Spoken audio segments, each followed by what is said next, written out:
This is breaking news. Kelsea Ballerini shined in her Fiserv Forum headlining debut. On Saturday night, country star Kelsea Ballerini played ringleader to an arena-sized girls' night out at Fiserv Forum. And on the heels of her most successful album to date, she's very much hitting her stride. The show was the fourth night of Ballerini's first arena-level headlining tour, which she endearingly referred to as her Big Girl Arena Tour. While she certainly had her share of big shows in Milwaukee to date, momentum was on her side on Saturday night, and she had a crowd that was ready to party. "I played the Rave, and there were 3,500 people at that show," said Ballerini early into her set. "Tonight, I am so proud to say that there are over 3 times that number here." That was certainly no exaggeration. Ballerini was greeted by a very full seating bowl on Saturday, likely an encouraging sign for the first week of the tour. They came ready to sing and dance as well, fired up from the moment that Shania Twain's "Man, I Feel Like a Woman" played over the PA to welcome everyone to the show. The lights would drop, and Ballerini emerged from the back of the stage for the title track from Patterns. Her newest material would be the focal point of the night, with 2/3 of the album finding its way into the set list, sprinkled in amongst Ballerini's biggest hits. While some artists might feel pressure to deliver the situation, Ballerini had a confidence about her performance that truly showed her star quality.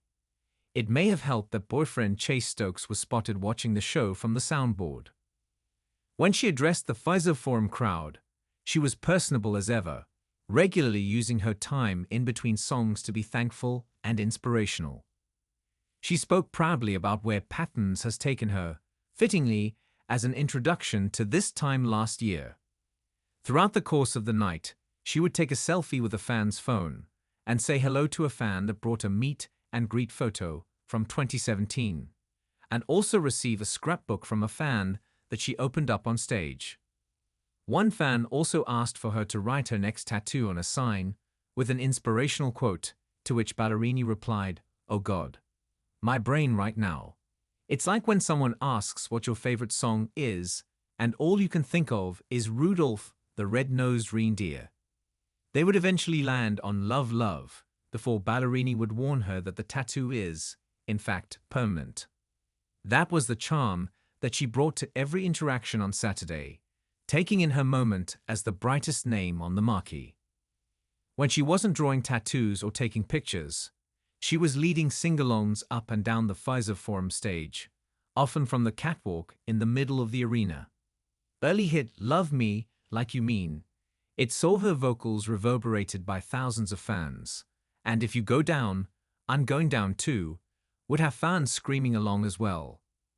After proclaiming that "Dry January Hates to See Me Coming," "Wine-Drinking Salute, Hole in the Bottle" received one of the loudest reactions yet. By the midway point of the show, Ballerini looked untouchable, certainly hitting her stride. From a production standpoint, the show would see Ballerini in the air on platforms frequently, with a screen that dropped down in front of her from time to time. She would also quick change by dropping through a hole in the center of the stage, only to re-emerge after short interludes. She would dance with a chair for "We Broke Up," and later mention that this was the female rage portion of the show. That segment of the night would also include 2 things, where she would walk the catwalk with glowing orbs dropping down from the lighting rig over the Fiserv Forum crowd. Ballerini would use the back half of the show to not only deliver the hits, but give her a chance to bring things down a notch. She would sit on the floating platform for a full version of Interlude, complete with the lyrics on the screen in front of her, and later delve into her collaboration with Noah Kahan, "Cowboys Cry Too," complete with a new second verse in place of Kahan's vocals. Then, she would go solo with an acoustic guitar for "Homecoming Queen," which hasn't been played yet on the tour. She explained that she had more songs that she wanted to play that weren't in her set list, and this gave her a chance to perform material that she hasn't done in a long time. While providing a cool moment for the Milwaukee crowd, the move did feel just a bit reminiscent of the secret acoustic songs that Taylor Swift added to each night of her Eras tour. However, if the end result is a unique moment for each crowd on tour, maybe Ballerini isn't to be faulted too much for feeling inspired.